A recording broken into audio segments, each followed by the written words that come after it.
This is season 5, episode 9, and Unidentified Black Males. This is the episode. Basically, what this is about is that when we do things, is basically we're all guilty of this to a certain extent. It's like anytime you feel guilty about somebody, something you've done something wrong, your friend or a family member or a spouse or a girlfriend, is that you end up doing extra things to kind of like make up for the guilt that you have for them, even though they don't know what you've done. Like, so say hypothetically, you cheat on your wife or your whatever, and basically so you end up like buying them something, or like flowers, or even more extreme, like you buy them jewelry, because even though they don't know why you're buying the jewelry, but you're just doing it because you feel guilty. That's sort of like what we're common. So it's what Tony's been doing with Tony B since the beginning of season 5, where and all of a sudden it comes to a head, and we realize that Tony was supposed to be at that heist that got Tony in prison.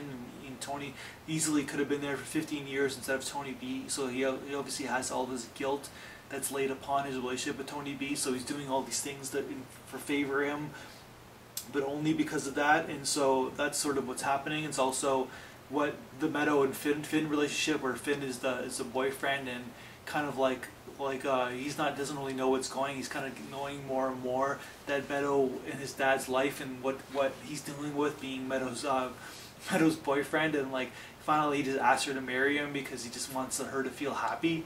So it's like one of those things where we do is that we just like kind of like just to save the conflict, we just do things that we don't really necessarily want to do. So that's sort of what Unidentified Black Males, hence the title of like Tony kind of like blaming him, keep getting jumped by some black guys, and that's why he couldn't make the heist, which is a total fraud and total lie, which is end up the common Sopranos theme, where it's like anytime that they lie about something, they always got something happened, a black person stole something, or a black person jumped them, or a black person did something.